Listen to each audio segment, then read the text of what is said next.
Chers amis, bonjour, on se retrouve pour les alcôves du Tanakh, cette semaine parashat Yitro, et les 10 commandements.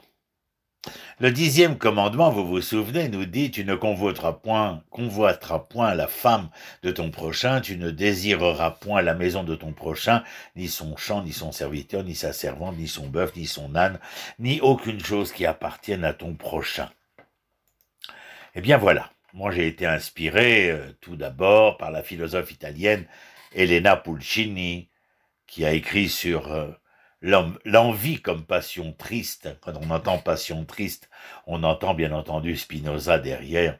Mais voici ce qu'elle écrit, et c'est très intéressant. L'envie ne se satisfait de rien, elle est douloureuse, mortelle. En premier lieu, pour qui l'éprouve. Fin de citation. S'agissant des symptômes de l'envie, l'auteur, à mon avis, en distingue un essentiel, le ressentiment.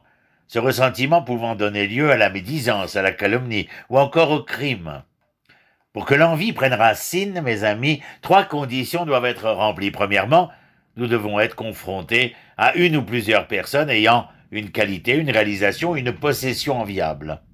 Deuxièmement, nous devons désirer cela pour nous-mêmes ou souhaiter que l'autre en manque. Troisièmement, nous devons être peinés par l'émotion associée. Un sentiment, une émotion.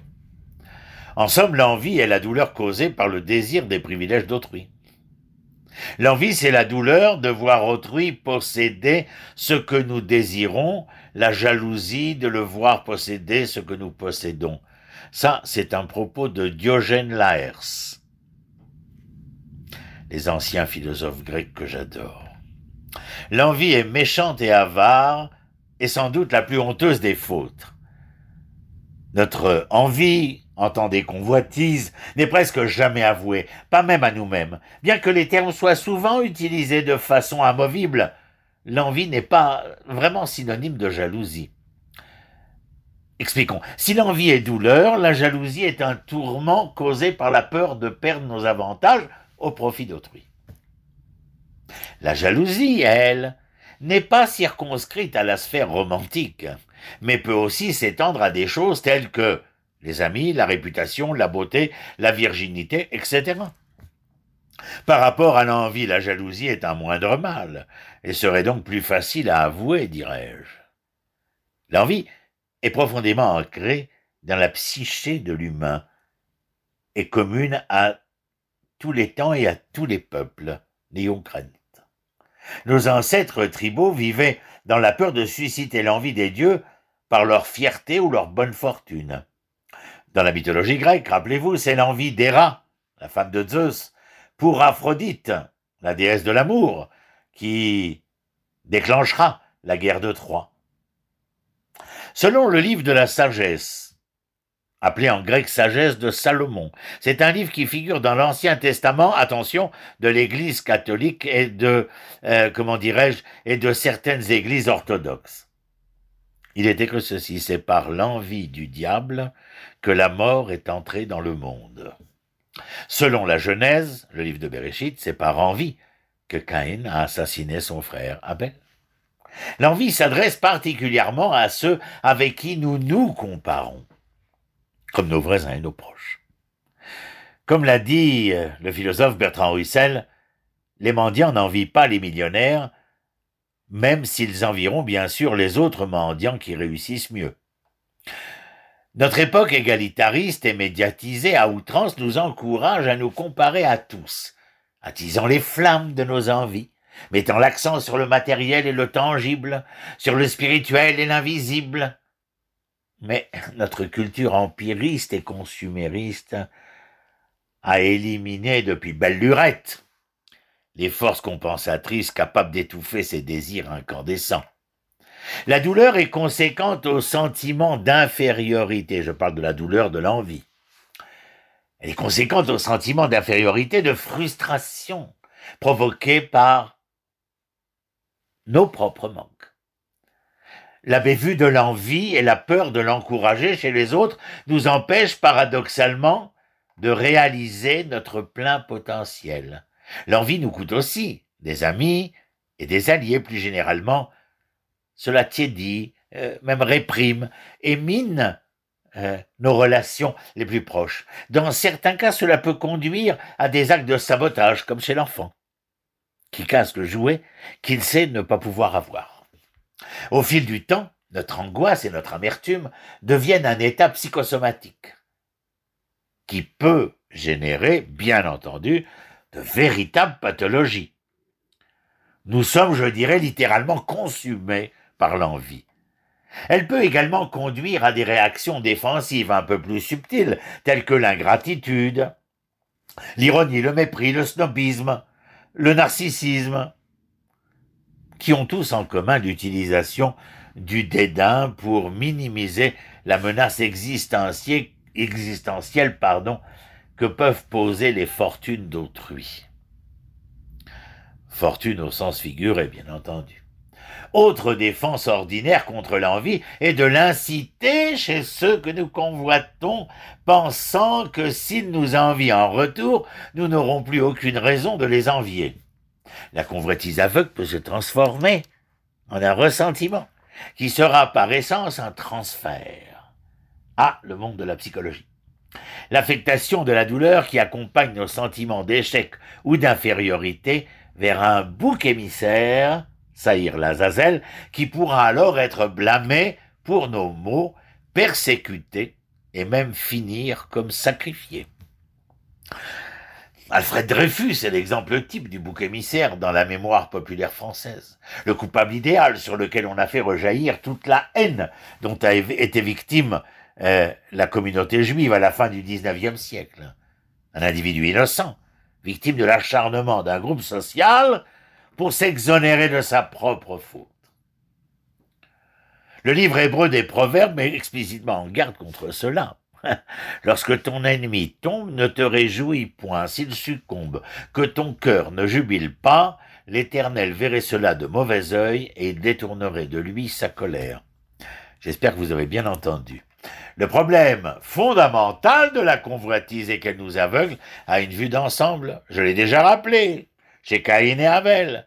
Cette cécité-là détruit des vies, y compris la nôtre. Lorsque nous sommes en proie à cette envie, nous sommes comme le capitaine d'un navire qui navigue sur les mers, non pas par les étoiles célestes, mais par la lentille déformée de sa loupe. Le navire tourne dans tous les sens et finira par être pris soit par la roche, le récif ou la tempête. En nous retenant, l'envie nous rend encore plus enclins à l'envie. Elle ouvre comme une spirale vicieuse et infernale. On a fait valoir à plusieurs reprises que l'envie, souvent sous le couvert, je dirais, plus respectable de la compassion ou de l'amour fraternel, et bien que cette envie est une force pour le changement social, qu'elle favoriserait la démocratie et l'égalité. La politique de l'envie aboutit au communisme qui vise à créer une société sans envie, égalitariste. Dans la pratique, cependant, ceux qui vivent sous la bannière de la faucille et du marteau, ou qui vécurent, mais en Chine encore, pour certains, ne deviennent pas moins, mais plus envieux, allant jusqu'à convoiter le gazon de leurs voisins pour le moindre avantage perçu. Tout comme l'envie a conduit vers ce communisme, la cupidité nous a conduit vers le capitalisme. Mais bon, disons-le, la cupidité peut aussi être alimentée par l'envie, mais cherche tout du moins. Je pourrais être critiqué à ce propos, mais je le dis quand même. La cupidité cherche tout du moins à élever le niveau plutôt qu'à le diminuer, à construire plutôt qu'à détruire. Contrairement à l'envie, bien entendu. Comment garder une chape de plomb sur l'envie ? Nous envions parce que nous sommes aveugles à la situation dans son ensemble. Par exemple, lorsque nous envions notre voisin pour sa voiture décapotable brillante, nous ignorons la plupart du temps tous les efforts et sacrifices qui ont été consentis pour se le permettre, sans parler, bien entendu, des nombreux risques, inconvénients de conduire une telle voiture. Pour reprendre les mots de Charles Bukowski, n'enviez jamais un homme pour sa femme. Derrière tout cela se cache un enfer vivant. Bien sûr, ça nous fait sourire, mais bon, il y a du vrai quand même. Dans la vie, nous sommes riches non seulement parce que nous avons, mais aussi et surtout parce que nous n'avons pas. Il est trop facile d'oublier que le banquier d'investissement ou le gestionnaire de fonds spéculatifs a effectivement vendu son âme pour son succès, avec si peu d'esprit en lui qu'il n'a plus la capacité vitale de profiter des avantages qu'il a acquis. Un tel homme n'est pas à envier, mais à plaindre, bien sûr. Pour contenir l'envie, nous devons continuer à relativiser. Et cela exige de la perspective, c'est-à-dire savoir remettre chaque élément dans son propre contexte. Comme la femme du voisin dans le contexte de leur foyer, de leur couple, bien entendu. Mon propos n'est pas seulement impertinent pour un hédoniste sans vergogne, mais surtout pour l'individu qui travaille pour être proche de Dieu tout en profitant d'une gamme de produits de consommation moderne, un iPod, une belle chaîne stéréo, un repas au restaurant, des vêtements de créateur. Bon, cet enseignement ne semble pas dire qu'une vie consciente du divin exige de vivre comme un ascète ou dans la pauvreté, que nenni, mes amis. Au contraire, un juif devrait consommer à bon escient comme moyen de servir Dieu. Selon ce point de vue, nous devrions vivre plus modestement que les Occidentaux, peut-être, tout en vivant confortablement et en répondant à nos besoins matériels essentiels.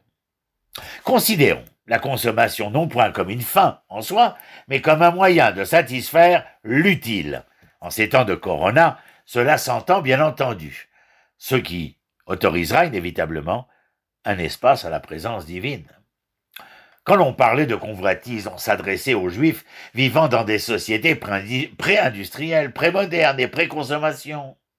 Les Hébreux d'antan auraient peut-être convoité la maison de 2 pièces, l'âne ou le champ de leurs voisins. Des exemples que la Torah elle-même utilise, vous le savez.